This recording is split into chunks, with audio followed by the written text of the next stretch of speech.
In our gospel today, we hear the beautiful scene, the image of Jesus' tender heart being moved with compassion for his people, for us, sheep without a shepherd. His human heart is actually moved with this compassion. It goes out to them. I had a powerful experience this last week. Me and Father Sean were up at Extreme Faith Camp with some of our youth all week, and it was just so powerful to see how the Lord's tender heart just really showed up for all of our youth, for all of our teens, for myself, for Father Sean, and all those who were a part of this camp. It's so beautiful when you get the opportunity just to go away from the regular rhythm of life, to go to a camp. And for St. Ambrose here, we had over 100 children on this camp from 6th grade up through high school, through some in college. So there's a great representation from our parish here. There's also 7 other parishes with us. But it was so beautiful to go away and just to speak about the truth of God and his love for all of these children, for all of the campers, for all of us, the team that was there to help put this on.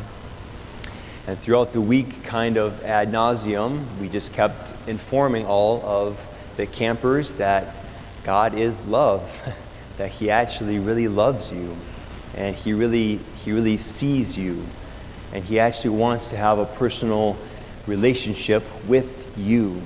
And we can actually learn as his sheep to hear his voice, to actually discern what does it sound like, to take our cues for life off of the voice of the Good Shepherd.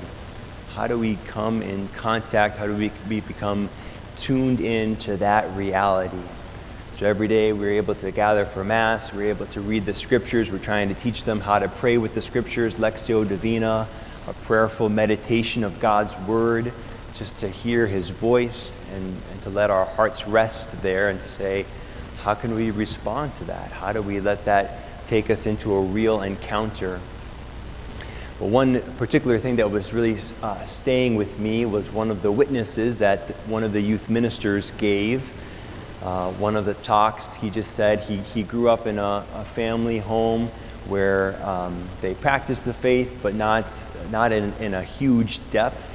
And he said, I always heard that God loved me, that God wanted a personal relationship with me, that he actually knows me, he sees me.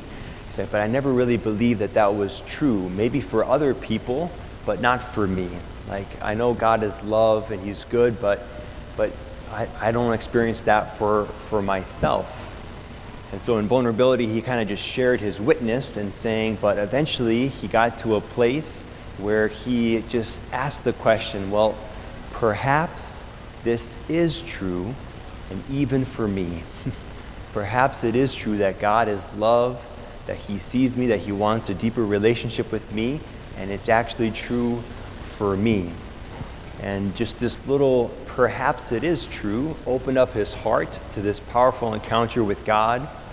And so we were trying just to hold that up for all of our campers this week, that this is all true, but the Lord really waits on our heart to say, Lord, I want this. I want to experience a deeper relationship, a deeper intimacy with you. And when we open up the door of our hearts, God can really meet us there. We can be transformed by his love, by the reality of his person. And this question, perhaps it is possible, has just been staying with me because I think I need to hear that. I needed to hear that this week. And maybe some of us here gathered today, we know that at different times in our life, we've maybe heard the Lord's word a little more clearly. We've maybe felt his closeness. Maybe we felt his love. But at certain times of our life, maybe prayer gets a little dry, or our hearts can just get a little numb to the gentle whispers, the touches of the Lord. So just maybe asking that question for me, perhaps it is possible for Father Sam to hear deeper the gentle voice of the Lord, to see his tender compassion, his gaze. So I just want to hold that up. Perhaps it is possible for us to have that deeper relationship with the Lord that our hearts all really long for, that we really desire. And from our gospel, there's kind of two beautiful images that can maybe encourage us with this question. Perhaps it is possible that we can have a deeper relationship with Christ. We can hear his voice, experience his love, his tenderness, his gaze. First, this is one of my favorite gospels because Jesus, he says to his disciples after he's sent them out 2 by 2, they've been out, they've preached, they've been teaching, they've been casting out demons in his name, and they come back and they're all excited to tell Jesus, Lord, this is what we did for you. This is what we've done in your name and all the signs and miracles that we've worked. And then he says this beautiful, tender words to them.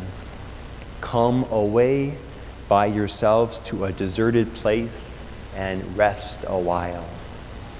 Come away by yourselves to a deserted place and rest a while. Because it says that there was so much happening, people were coming and going that they didn't even have time to eat. So there's just a lot of activity, so much going on. So Jesus is teaching them, it's so good that I've sent you out, that you've been telling people about me, but the most important thing now is that you just rest with me. Let's go away to a deserted place. Let's rest a while. This maybe can be a good definition for prayer and maybe renewing our own prayer life. Do we have space in our daily life, our daily rhythm, to go away to a deserted place and to really rest with Jesus, to really be there with him and just listen to his voice? And I think of like the deeper listening that takes time and commitment and maybe some hard work to get to. It's great to do memorize prayers or the Rosary, Our Father, Hail Mary. But when we experience that his word is alive, and if we have daily contact with his word, that there's the little deserted place I can go to every day where I just listen to his word and I let my heart come alive to what the word is speaking to me. And then I just talk to Jesus about that. I just say, Lord, this is what's coming up in my heart as I read your word. I don't know what it means, but let's just talk about it.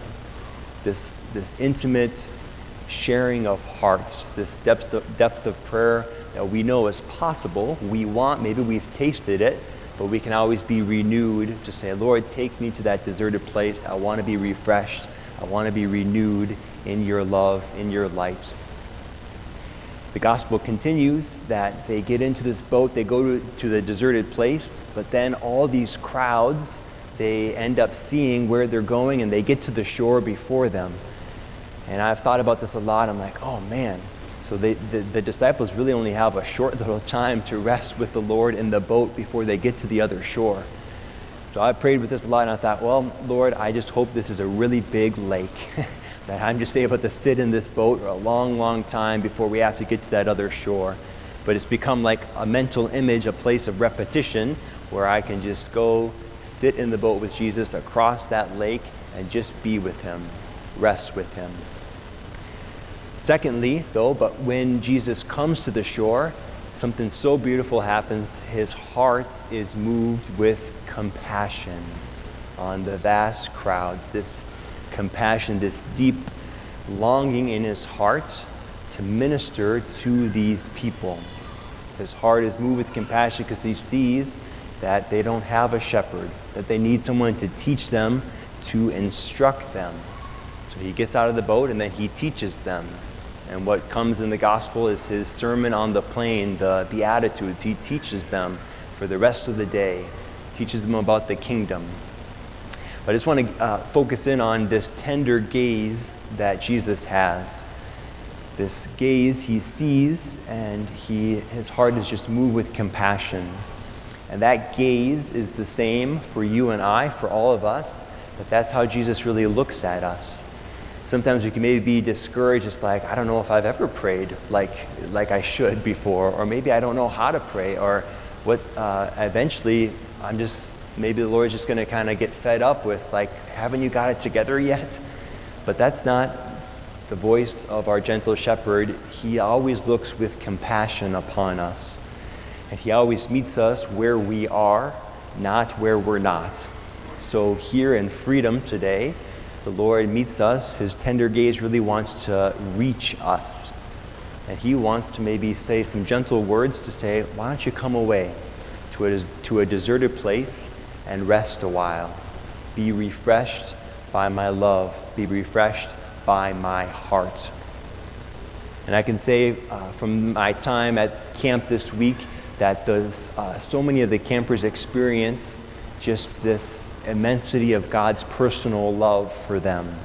And it was so powerful to see how that just transforms these young people and their hearts, their lives, and just the joy that is radiated from them. And the Lord wants us to enter into that joy. And in big and small ways, we just say, okay, Lord, let me secure that time each day to spend in prayer with you so I can listen to your voice and I too can enter deeper into your rest.